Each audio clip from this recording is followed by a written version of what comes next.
Tao Qian thrice offers Xuzhou to Liu Bei.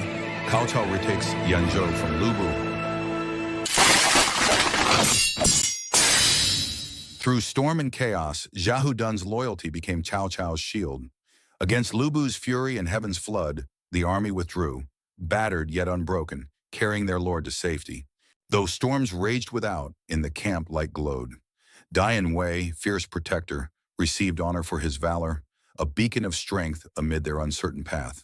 Dian Wei, your valor shall be sung for ages. Tonight you rise in rank. In Liu Bei's camp, Chen Gong chose stratagem over sword. A forged letter from a Tian clansman would promise aid beneath a white flag, drawing Cao Cao into Puyang to be undone by fire or ambush. A sealed letter and a white flag. Lure him in, and we will finish him by fire or ambush. On a single scrap of silk lay the power of destiny. Trust, once misled, could overturn armies swifter than the sharpest steel. The trap's bait glimmered with promise. Believing heaven's hand guided him, Cao Cao rejoiced, blind to the snares closing about his path. Heaven favors me. Puyang shall be mine. Amid cheers, a lone voice rose. Liu Ye foresaw the hidden peril in the letter, urging caution as Cao Cao's confidence swelled. My lord, Chen Gong's shadow lies upon this letter. Enter with only 1/3 of your army, leaving the rest outside as a reserve, or risk entrapment. Very well. Hope carried them to Puyang's gates, where fluttering banners promised welcome. Yet every step forward drew them deeper into Chen Gong's snare. Symbols deceived where swords could not. The white flag, sign of righteousness, became the lure of destruction. The hunters drew their quarry close, each feigned retreat luring Dian Wei deeper into peril. His courage blinded him to the ambush waiting just beyond the gates. Later, Tian family clients handed a secret letter to Cao Cao. Words on silk bound his fate. What seemed loyalty was Chen Gong's cunning, hiding the ambush within Puyang. Ignoring counsel, Cao Cao entered first. The city welcomed him not with cheers but with silence, an omen cloaked in shadow. With thunder and fire, the trap was sprung. Cao Cao's triumph became terror as Liu Bei's generals rose from shadow with the fury of a storm. Unyielding, Dian Wei cut through flame and steel, searching for his master amid chaos. Loyalty drove him deeper where death waited. In fire's glow, death drew near. Liu Bei, warrior unmatched, bore down. Yet fate granted Cao Cao one breath, one lie to survive. Where is Cao Cao? There, upon that dun horse. Chase him. Through fire and blood, Dian Wei bore his lord to freedom, every stroke of his halberd a vow of undying loyalty. Even as fire sought his life, loyalty answered. Brothers in arms bore their master from the inferno's jaws. Though singed and scarred, Cao Cao's spirit burned brighter. He had walked through fire, yet his laughter promised revenge. From ruin he forged guile. Spreading word of his death, Cao Cao laid snares where once he stumbled, turning trick against trick. Deceived, Liu Bei fell into the very snare he had cast. Only with blood and loss did he break free, his strength withered. Nature struck where men had failed. Locusts devoured the land, hunger silenced swords, and war bowed before famine. Thus ended the clash at Puyang, unfinished yet unforgotten. In Xuzhou, age and illness claimed Tao Qian, yet even on death's threshold, his thoughts turned to the empire's fate and the burden to pass to another. Miju, the Han's safety is greater than my life. Seek one who can guard it when I'm gone. Summoned to Xuzhou, Liu Bei found not ceremony but a deathbed entrustment. Tao Qian's last wish laid upon him the weight of rule, a burden that now fell to his hands. Sir, for the sake of the Han, take these symbols of office that I may close my eyes in peace.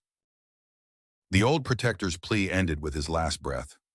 Even as Liu Bei refused, fate sealed its decision, and Tao Qian's watch ended in peace. The mourning of the people became a plea too loud to ignore. Peace, safety, and hope all found voice in their cry, pressing destiny upon the reluctant hero. If you refuse, we cannot live in peace. Thus, pressed by people and brothers alike, Liu Bei accepted Xuzhou's charge. In mourning and sacrifice, he honored the past, even as the burden of the future rested upon him. Cao Cao's anger boiled like a storm, vowing revenge against Liu Bei, who had won Xuzhou without battle.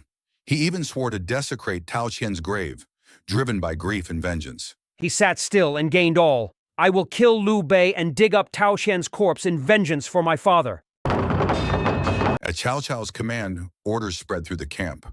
Warriors hastened to arms, the ground trembling beneath the stir of cavalry, the clamor of steel, and the call of destiny.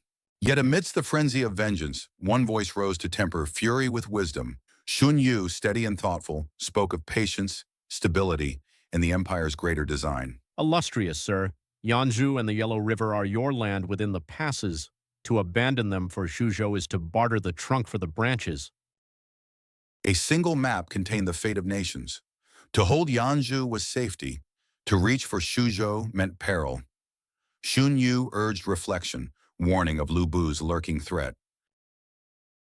Rather than strike at Xuzhou, Xun Yu urged an eastern campaign. There, Yellow Scarf remnants He Yi and Huang Shao hoarded stolen grain and treasure, rich spoils to feed Cao Cao's hungry host. The new plan set the army in motion. Leaving Huanchen guarded, Cao Cao himself led the advance.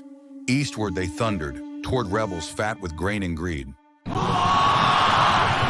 At Goat Hill, Cao Cao's army clashed with the Yellow Scarves. One a beast without order, the other a blade honed with discipline. Cao Cao's archers bent the sky itself into a weapon. Into the storm leapt Dian Wei, iron in hand, fury in heart. The rebels' champion fell swiftly, 3 bouts sealing his doom before the eyes of both armies. Then came He-Man, the Sky Devil, his presence like thunder rolling over the field. With mace in hand, he challenged the world to match his fury.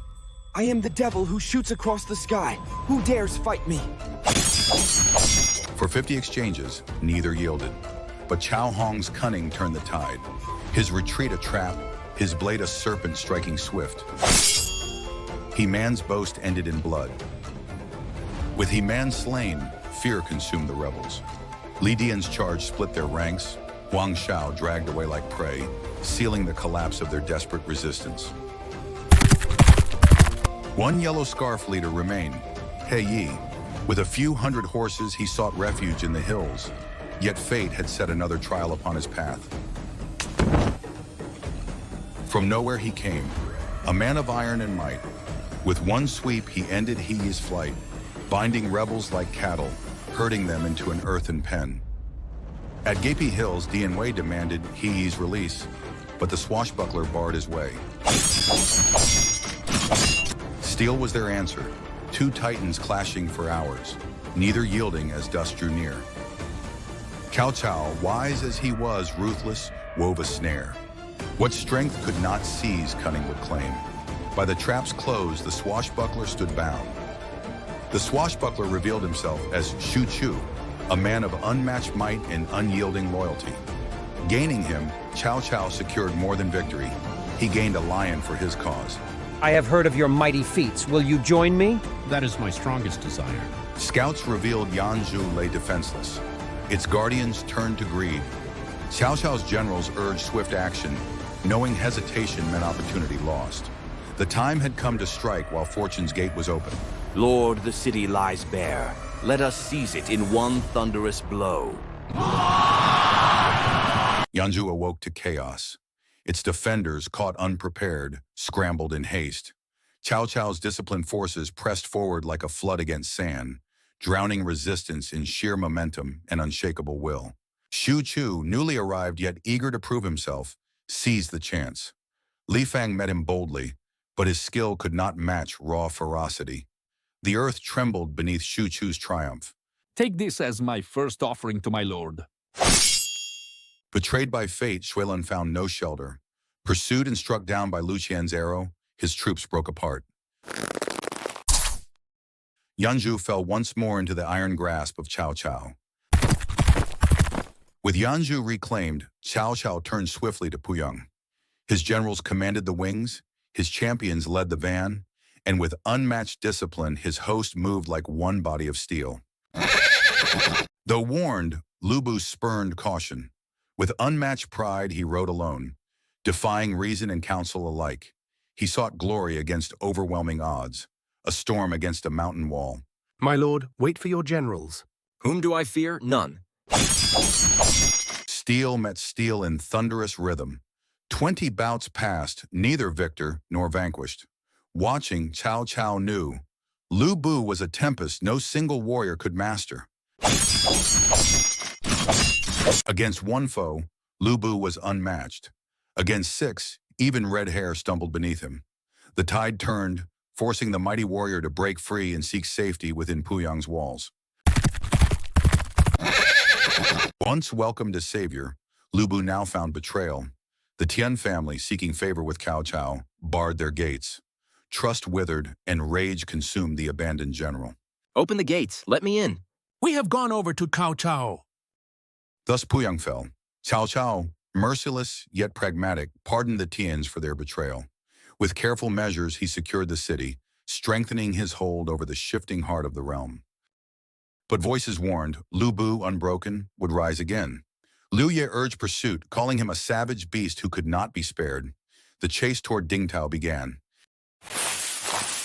When Liu Bei came scouting, he saw only idle harvesters and shallow defenses.